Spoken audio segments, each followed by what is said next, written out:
विदर्भातील अग्रगण्य PR Pote educational group अमरावतीच्या वतीने देशभरातील इंजिनिअरिंग क्षेत्रातील विद्यार्थ्यांसाठी दिनांक 20 व 21 जानेवारीला टेक लॉन्च 2025 या इव्हेंटचे आयोजन स्वामी विवेकानंद ऑडिटोरियम येथे करण्यात येत आहे। यात codathon, hackathon, talent table, circuit mania, accelerate 2.0 अशा वेगवेगळ्या स्पर्धा घेण्यात येत आहेत। या स्पर्धेच्या माध्यमातून विद्यार्थ्यांच्या अंगी असलेले कलागुण जगापुढे आणता येतील। स्पर्धेतील विजेत्या स्पर्धकांना 7 लाखापेक्षा जास्त भरघोस बक्षिसे देण्यात येणार आहेत। फक्त राज्यातीलच नव्हे तर इतर राज्यातील विद्यार्थी सुद्धा मोठ्या संख्येने आपला सहभाग नोंदवित आहेत। या स्पर्धेचे मुख्य आकर्षण म्हणजे इंडियन मॅथमॅटिक्स एज्युकेटर सुपर 30 चे संस्थापक नंदकुमार यांची उपस्थिती व मार्गदर्शन मिळणार आहे।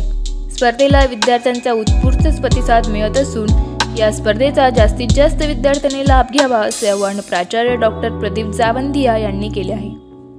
मी डॉक्टर प्रदीप जावंदिया, प्राचार्य PR Pote Patil college of engineering and management Amravati.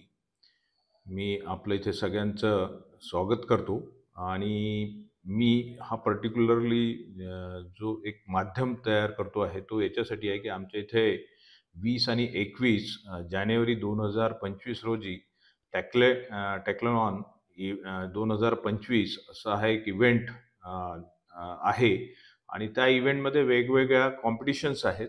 या इव्हेंटचं उद्घाटन 20 जानेवारी 2025 रोजी आपले सुपर 30 चे जे प्रसिद्ध आनंद कुमारजी आहे त्यांच्या हस्ते या इव्हेंटचं उद्घाटन होईल आणि त्यांचं पण एक कीनोट सेशन होईल आणि त्यानंतर बऱ्याच त्या इव्हेंटमधल्या मेजर इव्हेंटमध्ये त्या बाकीचे जे सगळे टेक्निकल इव्हेंट आणि कल्चरल इव्हेंट या दोन्ही इव्हेंटचे उद्घाटन होतील। त्यात महत्त्वाचे टेक्निकल इव्हेंट म्हणजे पहिला इव्हेंट आहे हॅकेथॉन 25।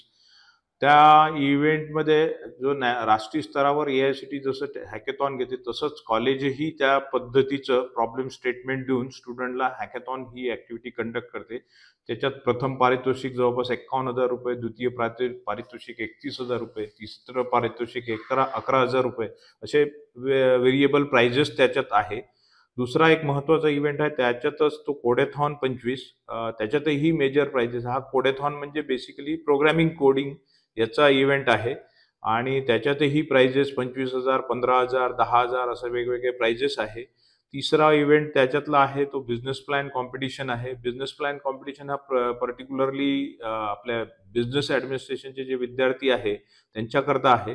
चौथा एक प्रोग्राम आहे या टेक्निकल इव्हेंट आहे तो एक्सेलरेट म्हणून आहे। तो ही एक टाईपचं कॉम्पिटिशन्स गेमिंग कॉम्पिटिशन्स म्हणून त्याच्यातही बरेचसे पार्टिसिपेशन आहे। पाचवा जो इव्हेंट आहे एक टॅलेंट बॅटल म्हणून एक इव्हेंट आहे। त्याच्यात परत मॅचिंग कोडचा इव्हेंट आहे आणि तो कोड C प्रोग्रामिंग लँग्वेजमध्ये तो घेण्यात येईल। त्याच्यातही बरेचसे पारितोषिक्स आपण डिफाईन केलेले आहे।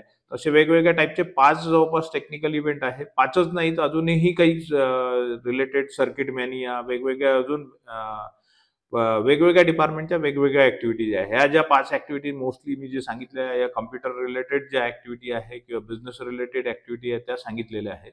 पण अशा जवळपास एक 15 ॲक्टिव्हिटी टोटल या प्रिमायसेसमध्ये 20 आणि 21 या 2 दिवसात होणार आहे।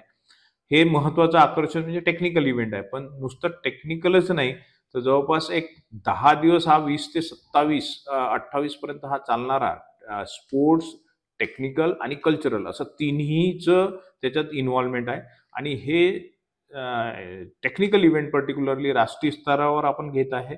याच्यात पार्टिसिपंट्स भारत देशातल्या सगळ्या इन्स्टिट्यूटचं याच्यात इन्व्हॉल्वमेंट राहणार आहे। पार्टिसिपेशन ऑलरेडी आमच्याकडे बऱ्याचशा एंट्री रिसिव्ड झालेले आहे आणि मी सगळ्या विद्यार्थ्यांना आवाहन करतो की त्यांनी या इव्हेंटचा फायदा घ्यावा।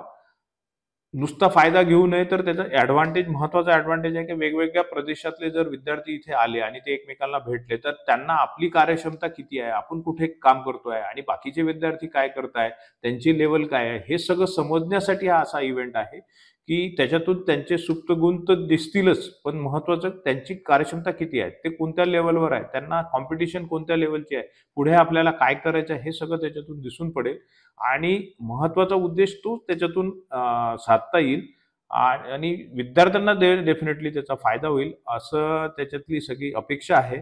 आणि एक होलिस्टिक म्हणजे कल्चरल पण विद्यार्थ्यांचे एकमेकांना कळतात, की आपण म्हणजे वेगवेगळ्या प्रदेशातून आलेले विद्यार्थी असले तर त्यांचं कल्चर काय आहे, आपलं कल्चर काय आहे, आपलं एज्युकेशन कसं आहे, त्यांचं एज्युकेशन कसं आहे, आपलं टेक्निकल डेव्हलपमेंट किती झालेलं आहे, त्यांचं टेक्निकल डेव्हलपमेंट किती झालेलं आहे, या सगळ्या गोष्टी त्याच्यातून कळतात. आणि ते कळाल्यानंतर आपल्या जगाच्या पाठीवर आपले कोणासोबत कॉम्पिटिशन आहे, किती लेव्हलवर आपण तयार झालेलो आहे, अजून काय काय अपेक्षा आहे, अजून काय काय तयार होणं अपेक्षित आहे, ह्या सगळ्या गोष्टी त्याच्यातून अपेक्षित आहे. तर माझं सगळ्या विद्यार्थ्यांनी, देशभरातल्या विद्यार्थ्यांना आव्हान आहे की त्यांनी यावं, या कॉम्पिटिशनमध्ये पार्टिसिपेट करावं आणि त्याचा भरपूर फायदा घ्यावा.